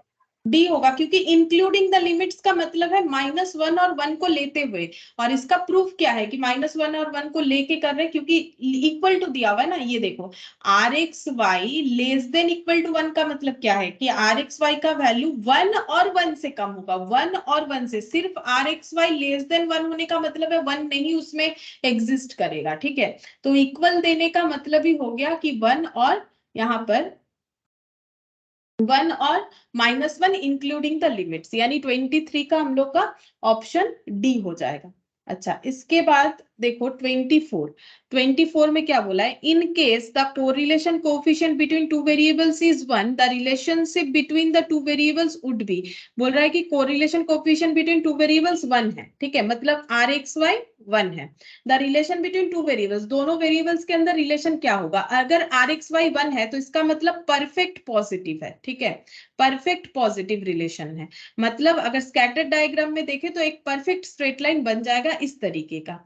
अब अगर परफेक्ट स्ट्रेट लाइन बन जा रहा है इस तरीके का, तो हम लोग का कौन सा दो वेरिएबल्स के अंदर रिलेशन क्या होगा, देखो सभी हम लोग का लीनियर रिलेशन दिया हुआ है, y equal to a plus B x, y equal to a plus B x, यहाँ भी y equal to a plus B x, यहाँ भी y equal to a plus B x, और यहाँ पर दिया हुआ है b less than zero, b greater than zero, both a and b being positive, ऐसा लिखा हुआ है। कौन सा सही होना चाहिए? तो देखो इसके लिए मैंने क्या पॉइंट लिखवाया था, हम यहाँ पर दिखाते। देखो स्लोप के बारे में मैंने यहाँ पर बोला था, ये देखो, if two variables are related by a linear relationship, ठीक है, लीनियर, ये देखो ये सभी लीनियर रिलेशनशिप दिए हुए थे, ये देखो ये सभी लीनियर रिलेशनशिप दिया हुआ है, जो मैंने नीचे लाइन लगाया है, ठीक है। और इक्वेशन, या फिर जिसे इक्वेशन बोलते हैं, then correlation coefficient will always be perfect positive और नेगेटिव हो सकता है, डिपेंड करेगा स्लोप का साइन इक्वेशन के स्लोप के साइन के ऊपर। अगर b ग्रेटर देन जीरो है तो perfect positive, b less than zero है तो परफेक्ट नेगेटिव। तो आर एक्स वाई अगर +1 है तो वो तो परफेक्ट पॉजिटिव है, परफेक्ट पॉजिटिव होने से b ग्रेटर देन जीरो होगा, तो कौन सा आंसर सही है बोलो? मैंने दिखा दिया कहां से बोलना है, अब बोलो तुम लोग कौन सा आंसर सही है? बी होगा। बी होगा, 24 का बी होगा, ठीक है। अच्छा अब नेक्स्ट देखो, if the relationship between two variables x and y is given by 2x + 3y + 4 0, then the value of the correlation coefficient between x and y, ठीक है।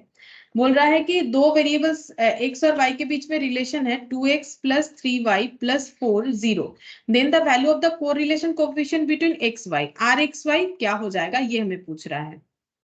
rxy 0 होगा, 1 होगा, -1 होगा, या फिर नेगेटिव होगा, ये पूछा है।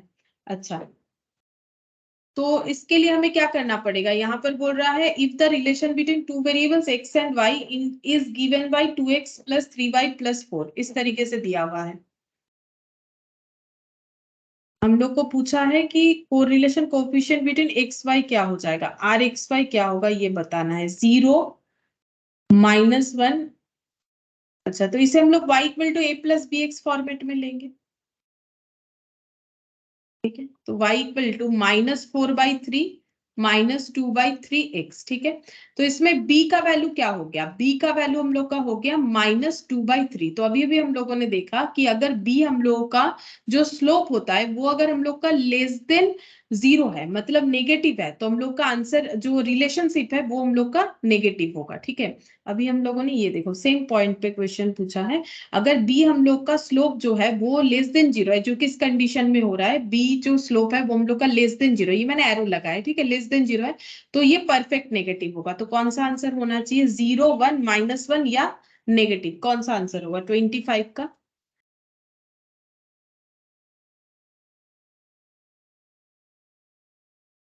बोलो कौन सा आंसर होगा 25 का? देखो 0 तो होगा नहीं, बी भी नहीं होगा, -1 या नेगेटिव। अब देखो यहाँ पर क्या लिखा हुआ है, उसी पे तो बेस हमें आंसर बोलना है। यहाँ पर लिखा हुआ है कि अगर बी मेरा लेस देन जीरो हुआ, अब लेस देन जीरो कुछ भी वैल्यू आए वो हम लोग का परफेक्ट पॉजिटिव या नेगेटिव होगा, ठीक है। तो +1 या फिर -1, तो +1 तो हो नहीं रहा है, ठीक है, क्योंकि हम लोग का जो बी है वो हम लोग का ग्रेटर देन जीरो नहीं हो रहा है, लेस देन जीरो हो रहा है।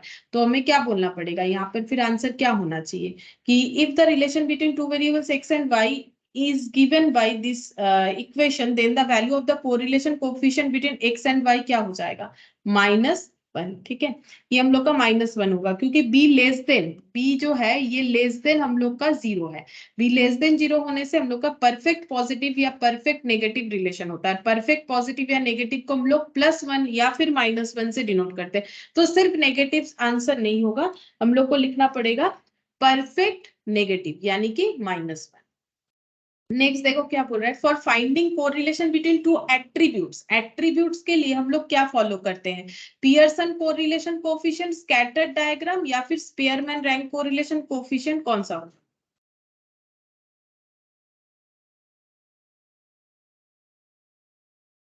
बोलो एट्रीब्यूट्स के लिए क्या यूज होता है, एट्रीब्यूट्स के लिए Pearson correlation coefficient, scattered diagram, Spearman rank correlation, या coefficient of concurrent deviation. Attributes के लिए देखो ये भी लिखवाया हुआ है, एट्रीब्यूट्स के लिए क्या यूज होता है,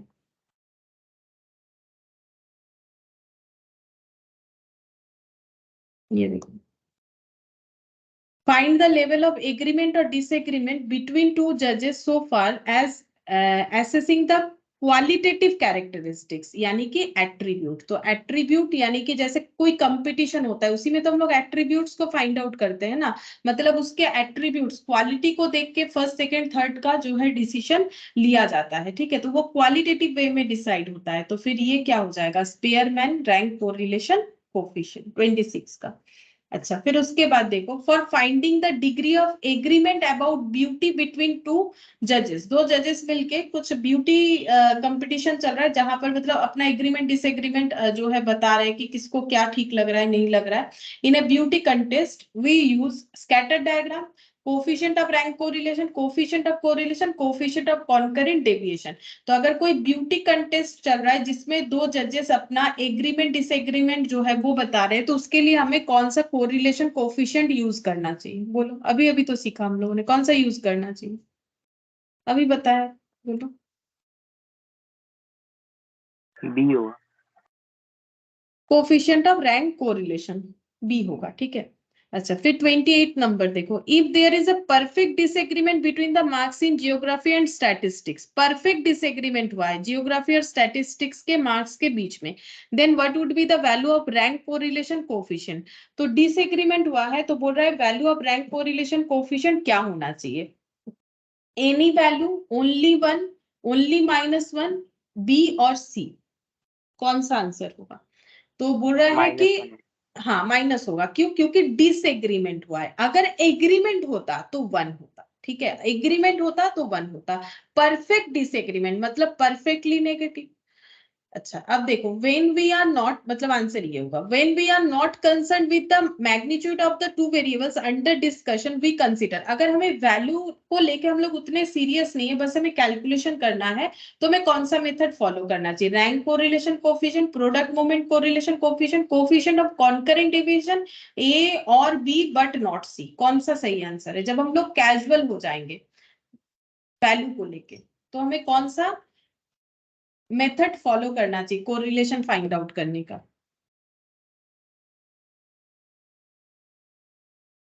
बोलो। कार्ल पियर्सन परफेक्ट मेथड होता है, रैंक कोरिलेशन एट्रीब्यूट के लिए होता है, कॉन्करेंट डेविएशन तो कैजुअल के लिए था। ये देखो, जब कॉन्करेंट डेविएशन हम लोगों ने स्टार्ट किया, दिखा देते हैं, ये नहीं, यहाँ पर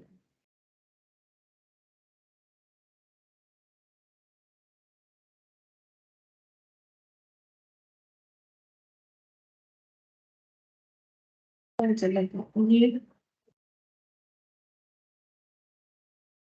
यहीं पर तो होना चाहिए कॉन्करेंट डेविएशन कोरिलेशन कोफिशिएंट, इसके स्टार्टिंग में ही लिखवाया हुआ है, वही दिखाना चाह रहा है। कहाँ लिख दिया है मैंने, स्पेयरमैन के बाद ही करवाया है।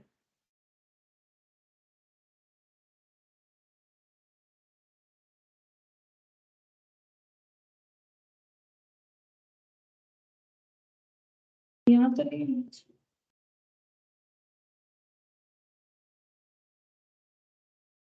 हाँ मैम मिल गया।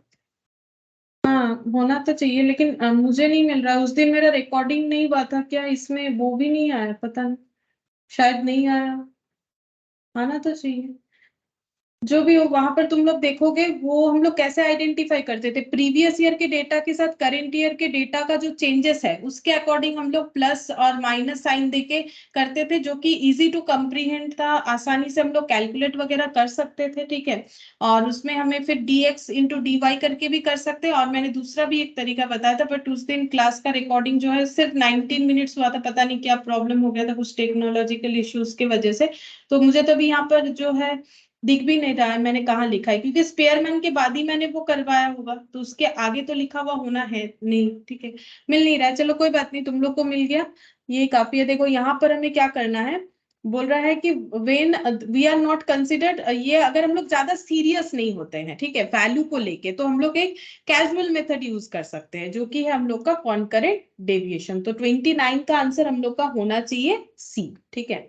What is the quickest method to find correlation, quickest कौन सा है वो भी मैंने लिखवाया था वहां पर, देखो क्विकेस्ट कौन सा है, मुझे तो नहीं मिल रहा है, मैंने कहा लिखा है क्विकेस्ट कौन सा है, जल्दी जल्दी कौन सा मेथड होगा, वो भी कॉन्करेंट डेविएशन। अभी मैंने बोला ना, देखो इजी टू कंप्रीहेंड है और बहुत ही सिंपल है कैलकुलेशन करने के लिए। हम लोग वहां पर क्या करते हैं, प्लस और माइनस इससे देखते हैं, ठीक है। हम लोग प्रीवियस ईयर का जो भी डेटा होता है उससे कंपेयर करते हैं। अगर जैसे मान लो प्रीवियस ईयर 28 था, अभी 29 हो गया, तो प्लस देना है क्योंकि हम लोग का वैल्यू बढ़ा है। इसी इसी हिसाब से हमें चेक करते जाना है, ठीक है। फिर हम लोग dx और dy निकालेंगे। फिर dx इंटू dy, जैसे हम लोग मल्टीप्लाई करते हैं, साइन का मल्टीप्लीकेशन करना पड़ेगा। नंबर ऑफ पेयर्स में हम लोग कंपैरिजन करेंगे, जितना पेयर्स ऑफ डेटा गिवन होता है उससे एक डेटा कम हो जाएगा जो कंपैरिजन होगा। जैसे अगर हमें 4 डेटा दिया हुआ, लाइक ऐसे 30 फिर 26 ऐसे, तो कंपेयर कैसे होगा, इसके साथ इसका, इसके साथ इसका, इसके साथ इसका, कंपेयर कितना बार हुआ, 3 टाइम्स। डेटा गिवन कितना था, डेटा गिवन था हम लोग का 4 डेटा गिवन था, ठीक है। तो 4n हो जाएगा 4, और m जो है वो हो जाएगा n-1, यानी कि 4-1, यानी कंपेयर्ड जो पेयर्स है वो 3 हो जाएंगे। ऐसा था हम लोग का, ठीक है। और उस पर एक फॉर्मूला भी था। तो जो भी हो, तो ये हम लोग का क्विकेस्ट मेथड जो है वो हम लोग का कॉन्करेंट डेविएशन होता है। क्योंकि बाकी सब क्विकेस्ट क्यों नहीं है, क्योंकि उसमें काफी सारा फॉर्मूला याद रखना पड़ता है। यहाँ तो कोई फॉर्मूले का जरूरत ही नहीं है, हमें सिर्फ जो है चीजों में इंक्रीमेंट डिक्रीमेंट फाइंड आउट करके उसको साइन से डिफाइन करना है, फिर आंसर निकाल लेना है। इसीलिए ये क्विकेस्ट मेथड होता है।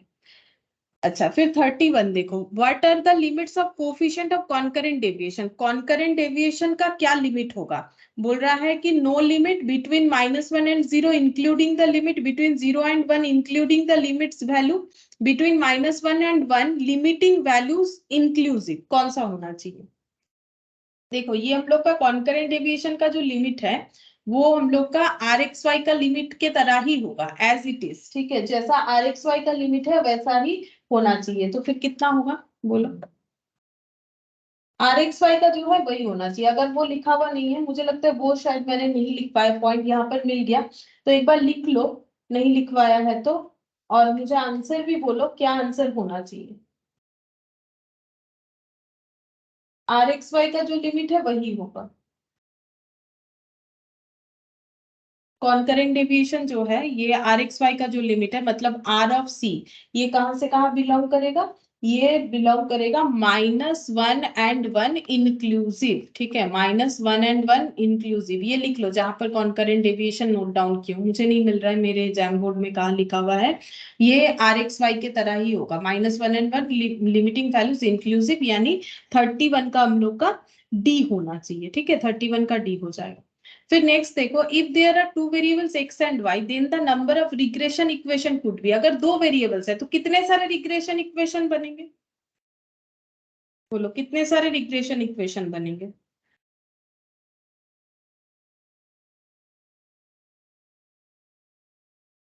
अरे रिग्रेशन लाइन कितना सारा बनता है, x depends on y, y depends on x, बोलो कितना सारा रिग्रेशन लाइन बनेगा, बता ही दिया, सिर्फ आंसर बताओ।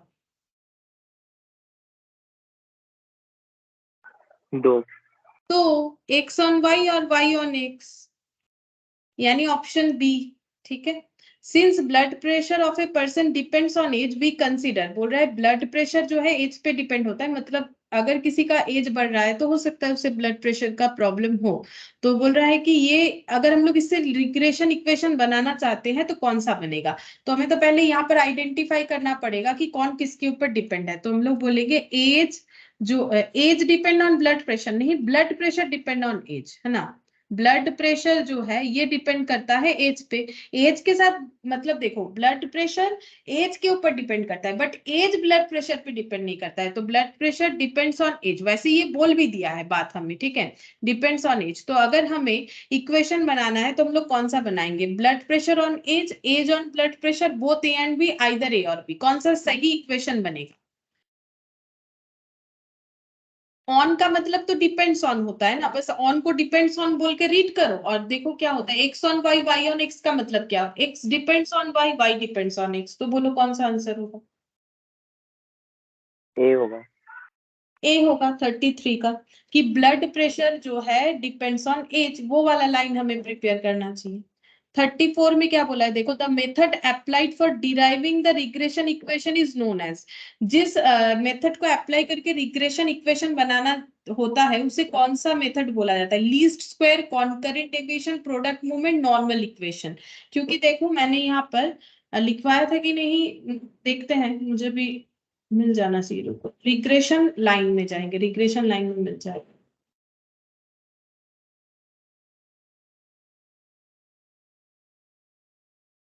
ये देखो मेरा एक जैमवुड गायब है यहाँ से, मैंने शायद एक कम निकाला यहाँ, रिग्रेशन का पहला वाला जो भी हो उसका आंसर लीस्ट स्क्वायर होगा। हम ये ढूंढ रहे हैं कि कहाँ पर मैंने लिखवाया है, ठीक है। ये शायद मैंने एक जैमबोर्ड कम निकाला हुआ है यहाँ पर, तुम लोग अपना कॉपी में एक बार देखो, जहां रिग्रेशन लाइन मैंने स्टार्ट किया है, जहां पर रिग्रेशन लाइन लिखवाना मैंने स्टार्ट किया है, वहां पर तुम लोग को मिल जाएगा। मैंने लिखवाया है कि ये पूरे चीजों को हम लोग कैसे करके फाइंड आउट करते हैं, जिस मेथड को, ये जो हमें एस्टिमेट करना है लाइंस को, ये जो मेथड्स हम लोग फाइंड आउट करते हैं, वो पूरा का पूरा हम लोग का लीस्ट स्क्वायर मेथड से होता है, ठीक है। लीस्ट स्क्वायर मेथड से होता है। हाँ एक तो मुझे लगता है मिसिंग है, एक सेकेंड, मिल जाएगा।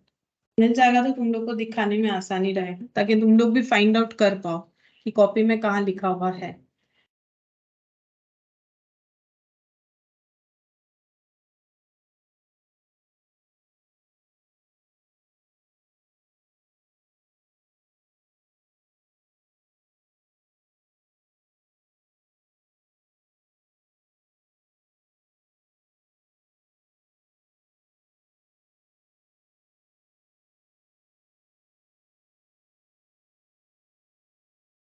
ये वाला क्या, कोरिलेशन एंड रिग्रेशन, हाँ शायद ये वाला जानबूड ओपन है इस नाम से। हाँ ये देखो कॉन्करेंट डेविएशन जो बोल रहे थे वो, और ये देखो रिग्रेशन लाइन,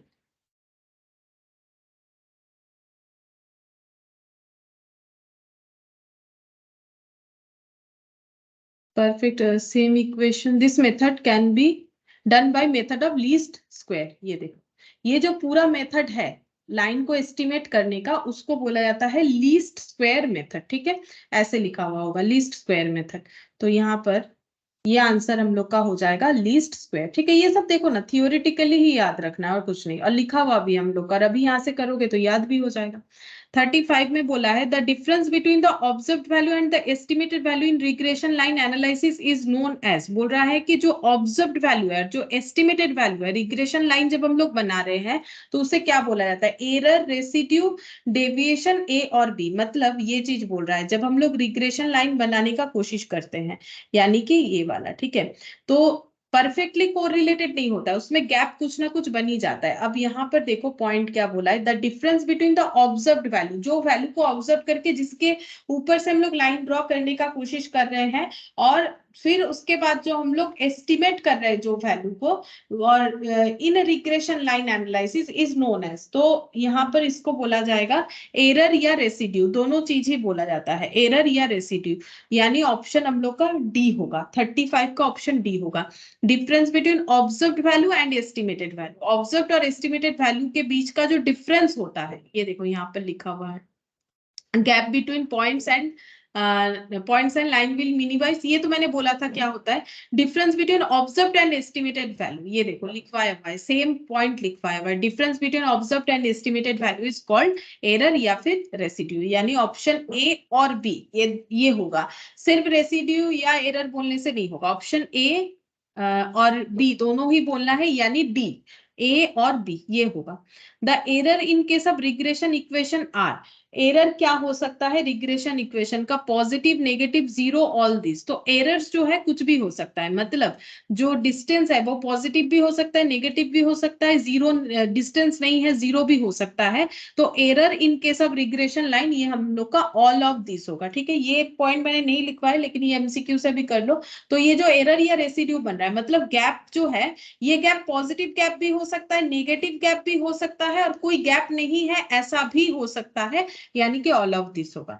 अच्छा फिर 37 में देखो क्या बोला है, the regression line of the regression line of, हम लोग का यहाँ पर बोल रहा है derive, y on x is derived by, y on x कैसे डिराइव होगा, बोल रहा है the minimisation of vertical distance in the scattered diagram, minimization of horizontal distance in the scattered diagram, both A and B, A और B. ये हम लोगों ने आज नोट डाउन किया है। देखो आज हम लोगों ने ये पॉइंट नोट डाउन किया है कि लाइन जब बनेगा, ये देखो अगर हम लोग y on x बनाना चाहते हैं, y on x, तो क्या होगा, मिनिमाइज करना पड़ेगा हमें वर्टिकल डिस्टेंस को। तो इसका आंसर होना चाहिए 37 का ए। ठीक है, आज ही हम लोगों ने किया 37 का ए। अगर हम लोग y on x regression line बनाना चाहते हैं तो हमें वर्टिकल डिस्टेंस को जो है कम करना पड़ेगा। ठीक है, अच्छा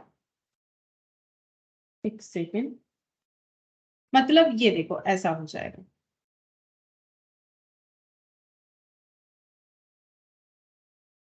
ये ऐसा बनता है। ठीक है, इसमें बहुत सारे स्कैटर डायग्राम है, उसमें ऐसा बन रहा है।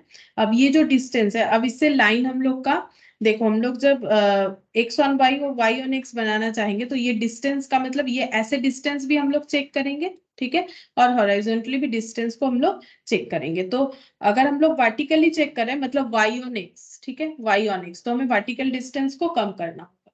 तो ये पॉइंट हो जाएगा। The two lines of regression becomes identical when, बोल रहा है कि दो रिग्रेशन लाइन कब आइडेंटिकल होगा, ये पूछ रहा है।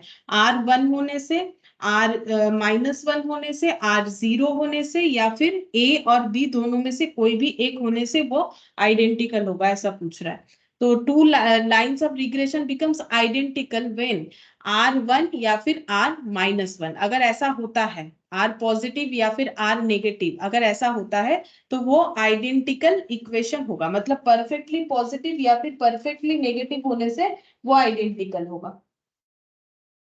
यहाँ पर ये पॉइंट ना मैंने लिखवाया नहीं है, लिखवा देते हैं। ठीक है, इसमें ऐड कर लो, याद रह जाएगा। यहाँ पर लिखते हैं the line equation so carried can be used both ways for y on x and x on y. It means regression lines are identical. अगर हम लोग इक्वेशन को दोनों तरीके से यूज कर सकते हैं, एक्स ऑन वाई और वाई ऑन एक्स, तो हम लोग बोलेंगे कि regression lines are identical both ways, y on x and x on y. अब देखो यहाँ पर ऐसा ही बोला था, यहाँ पर हम लोग को बोला था कि the regression line of y on x, ये नहीं, the two lines regression becomes identical, ये आइडेंटिकल कब होगा, अच्छा आइडेंटिकल कब होगा, उसके लिए हमें ये परफेक्ट पॉजिटिव और परफेक्ट नेगेटिव वाला रिलेशन होना चाहिए। ये चाहो तो एक बार लिख लो या फिर यहाँ पर टिक करोगे तो भी याद रह जाएगा। ठीक है, तो 38 का हम लोग का आंसर डी होगा। अच्छा फिर देखते हैं 39 में क्या बोला है, what are the limits of the two regression coefficient, दो रिग्रेशन कोफिशिएंट का what are the limits of the two regression coefficient, यानी बी वाई एक्स और बी एक्स वाई का बात हो रहा है, बी एक्स वाई और बी वाई एक्स, इसका लिमिट क्या है, बोल रहा है no limit must be positive, one positive and other negative, product of the regression coefficient must B numerically less than unity, ऐसा बोला है। अच्छा और कुछ ऑप्शन दिया है, देखते हैं, या फिर चार ही ऑप्शन है यहाँ पर,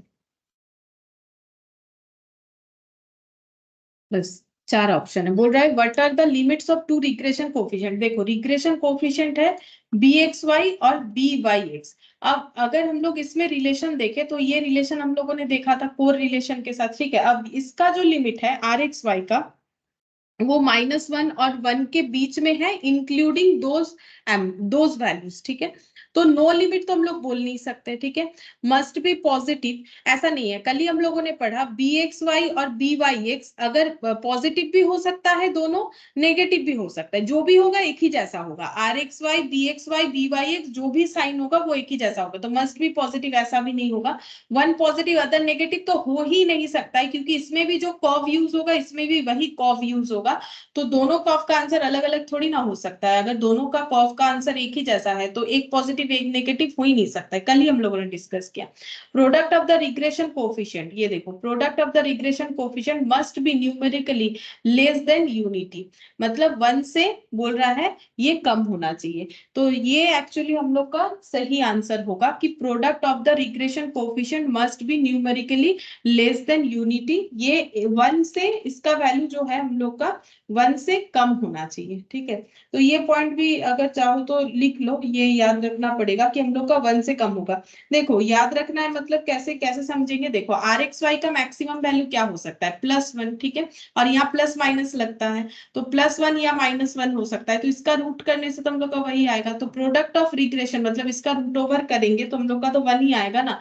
तो product of the regression coefficient का अगर हम लोग प्रोडक्ट कर देते हैं तो मस्ट बी न्यूमेरिकली वो 1 से कम होगा। मतलब ये प्रोडक्ट और रूट भी किया हुआ है लेकिन नॉर्मली बोल रहा है कि इसका प्रोडक्ट करने से ये हम लोग का 1 से कम होगा। ये लिखना चाहो तो लिख सकते हो या फिर यहाँ से याद रख सकते हो, इसका वैल्यू 1 से कम होगा। नो लिमिट, देखो ये पॉइंट नहीं होगा, नो लिमिट बोल के कुछ नहीं होगा, मस्ट बी पॉजिटिव ये भी नहीं होगा क्योंकि पॉजिटिव नेगेटिव कुछ भी हो सकता है, जो भी होगा एक ही जैसा होगा, लेकिन 1 पॉजिटिव 1 नेगेटिव भी नहीं हो सकता है। तो इसका प्रोडक्ट जो है वो हम लोग का 1 से कम होगा, यूनिटी यानी 1। अच्छा अब 40 का देखो, the regression coefficient remains unchange due to, regression coefficient कब अनचेंज रहेगा, शिफ्ट ऑफ ओरिजिन। कल ही मैंने एक समरी लिखवाया था कि सिर्फ मेजर्स ऑफ सेंट्रल टेंडेंसी के अलावा कोई भी ओरिजिन से इंपैक्ट नहीं होता है, तो ये शिफ्ट ऑफ ओरिजिन से अनचेंज्ड रहेगा, ठीक है।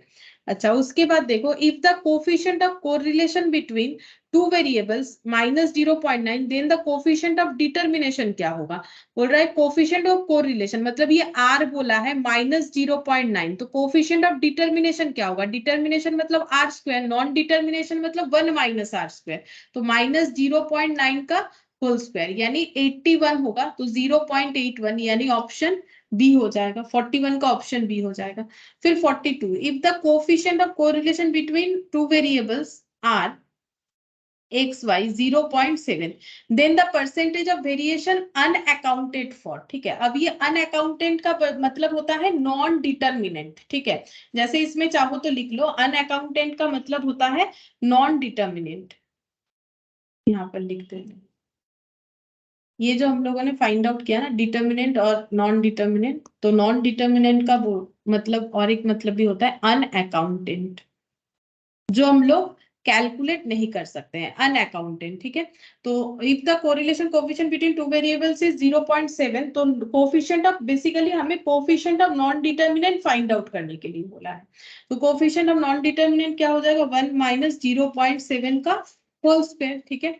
अच्छा अब 0.7 मतलब यहाँ पर -1 कितना हो गया, 0.51, मतलब नेगेटिव तो नहीं होगा, 0.51 और इंटू 100 करने से 51 का स्क्वायर हो जाएगा, ठीक है। 51 का स्क्वायर यानी हम लोग का आंसर हो जाएगा ऑप्शन सी, ठीक है, ऑप्शन सी हो जाएगा।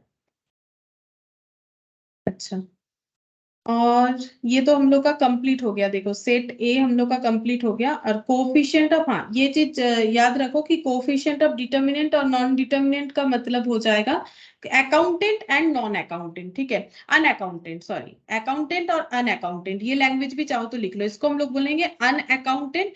और कोफिशिएंट ऑफ डिटर्मिनेंट का मतलब होता है अकाउंटेंट, ये हो गया कोफिशिएंट ऑफ नॉन डिटर्मिनेंट। और यहाँ पर लिखा था मैंने square of correlation coefficient, coefficient of determination या फिर अकाउंटेंट वेरिएबल, अकाउंटेंट।